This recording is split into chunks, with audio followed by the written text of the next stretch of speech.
തീർച്ചയായിട്ടും നയരാഹിത്യമാണ് നയപ്രഖ്യാപനത്തിന്റെ ഒരു മുഖമുദ്ര എന്നാണ് മുഖ്യമന്ത്രി പ്രതിപക്ഷ പറഞ്ഞത്. മാത്രമല്ല, അതിന്റെ അകത്ത് കഴിഞ്ഞ സർക്കാരിന്റെ കാലത്തെ പല പദ്ധതികളുടെയും തുടർച്ചയില്ല. കിഫ്ബി എന്ത് ചെയ്ത് പറഞ്ഞിട്ടില്ല, മിഷനുകൾ എന്ത് ചെയ്ത് പറഞ്ഞിട്ടില്ല, അത്രയും പ്രശ്നങ്ങളുണ്ട്. അല്ല, നയരാഹിത്യം അദ്ദേഹത്തിന് തോന്നാം. കാരണം അദ്ദേഹത്തിൻ്റെ നയമല്ല ഞങ്ങൾ നടപ്പാക്കുന്നത്. ഇത് പുതിയ ഗവൺമെൻറ്റിൻ്റെ നയമാണ് നടപ്പാക്കുന്നത്.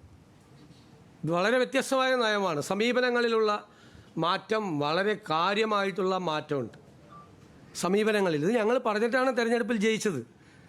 ആ നയങ്ങൾ മാറ്റമുണ്ടാകും. ഗവൺമെൻറ് തുടർച്ചയാണ്. ആ തുടർച്ചയായിട്ടുള്ള പദ്ധതികൾ ഗവർണറുടെ പദ്ധതികൾ പ്രഖ്യാപിക്കേണ്ട ആവശ്യമില്ലല്ലോ. ഗവൺമെൻറ്റിൻ്റെ നയപ്രഖ്യാപനം ഗവർണർ നടത്തുമ്പോൾ നേരത്തെയുള്ള പദ്ധതികൾ എടുത്തു പറഞ്ഞ് അത് തുടരും എന്ന് പറയേണ്ട ആവശ്യമില്ല. പിന്നെ കിഫ്ബിയെ സംബന്ധിച്ച് ഈ ഗവൺമെൻറ് പഠിച്ചുകൊണ്ടിരിക്കുകയാണ്. അത് കൂടുതൽ പഠിക്കുന്നതിന് വേണ്ടിയിട്ടുള്ള ഒരു കമ്മിറ്റിയെ നിയമിക്കുന്ന കാര്യം സർക്കാരിൻ്റെ പരിഗണനയിലാണ്. അതുകൊണ്ടാണ് ഇന്ന് ബോർഡ് യോഗം കൂടി പല അജണ്ടകളും മാറ്റിവെച്ചു. കാരണം തീരുമാനങ്ങൾ എടുക്കാൻ ഒരു നയപരമായ തീരുമാനം അക്കാര്യത്തിൽ എടുത്തതിന് ശേഷം ഇപ്പോഴത്തെ കിഫ്ബിയുടെ അവസ്ഥയും അവിടെ നടക്കുന്ന കാര്യങ്ങളും എല്ലാം കൃത്യമായി പരിശോധിച്ച് വേണ്ട രീതിയിൽ കിഫ്ബിയെക്കുറിച്ചുള്ളൊരു തീരുമാനം ഉണ്ടാവും.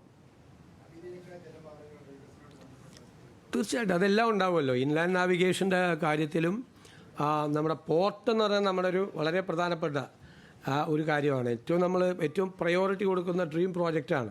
നേരത്തെ തന്നെ പറഞ്ഞതുപോലെ ഈ തുറമുഖ നഗരമാക്കി മാറ്റുമ്പോൾ ഇൻലാൻഡ് നാവിഗേഷനും പ്രധാനപ്പെട്ട വാട്ടർ വേയ്സും നമ്മുടെ ഇന്ന് അദ്ദേഹം തന്നെ പ്രസംഗത്തിലുണ്ട്, നദികൾ, തടാകങ്ങൾ, ഇതിനെല്ലാം ഇൻ്റഗ്രേറ്റ് ചെയ്തുകൊണ്ടുള്ള, സംയോജിപ്പിച്ചുകൊണ്ടുള്ള വലിയ പദ്ധതിയാണ് വരുന്നത്.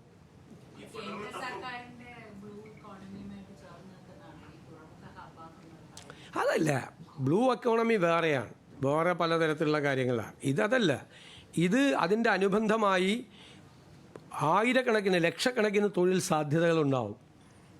കേരളത്തിൻ്റെ എക്സ്പോർട്ട് മെച്ചപ്പെടും. ഫിഷറി സെക്ടറിനെ രക്ഷിക്കാൻ പറ്റും.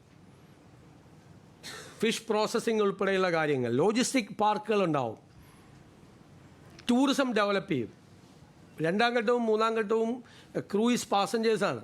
പാസഞ്ചേഴ്സ് യാത്ര ചെയ്യും. ഇപ്പോൾ യൂറോപ്പിൽ പോയിട്ടാണ് ആളുകൾ ഷിപ്പിലൊക്കെ യാത്ര ചെയ്യുന്നത്, വെസൽസിലൊക്കെ യാത്ര ചെയ്യുന്നത്. ഇവിടെ യാത്ര ചെയ്യാൻ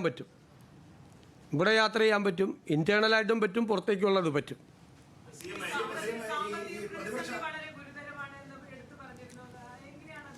അത് പരിഹരിക്കാനുള്ള നടപടികളുണ്ടാവും. ഞാൻ നേരത്തെ തന്നെ പ്രഖ്യാപിച്ചിട്ടുണ്ട് 5 കാര്യങ്ങൾ. നല്ല ഫിനാൻസ് മാനേജ്മെൻ്റ് ഉണ്ടാവും. ടാക്സ് അഡ്മിനിസ്ട്രേഷൻ പുനഃസംഘടിപ്പിക്കും. ഖജനാവിലെ ലീക്കേജ് തടയും. ഇക്കോണമിയെ ഉത്തേജിപ്പിക്കുന്നതിനുള്ള പദ്ധതികളുണ്ടാവും.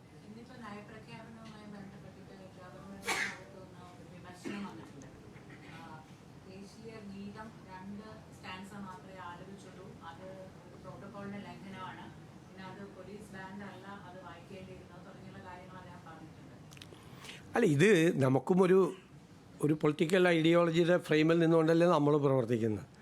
നമുക്ക് ആ കാര്യത്തിൽ കൃത്യമായ തീരുമാനങ്ങളുള്ള ഒരു പാർട്ടിയാണ് ഈ മുന്നണിക്ക് നേതൃത്വം കൊടുക്കുന്നത്, മുന്നണിയുമാണ്. അപ്പോൾ അതനുസരിച്ചുള്ള കാര്യങ്ങളെ നമുക്ക് ചെയ്യാൻ കഴിയുള്ളൂ. അല്ല, അത് ആ തീരുമാനം പാർട്ടി എടുത്തിരിക്കുന്ന തീരുമാനത്തിൻ്റെ ഭാഗമായിട്ടല്ലേ ഞങ്ങളെല്ലാം പ്രവർത്തിക്കുന്നത്. മാത്രമല്ല, ഇതൊരു മാൻഡേറ്ററി ആയിട്ടുള്ള കാര്യമല്ല. ഇത് സംബന്ധിച്ചൊരു നിയമമൊന്നും പാർലമെൻറ്റ് പാസ്സാക്കിയിട്ടില്ല. ഗൈഡ് ലൈൻസ് മാത്രമേ ഉള്ളൂ.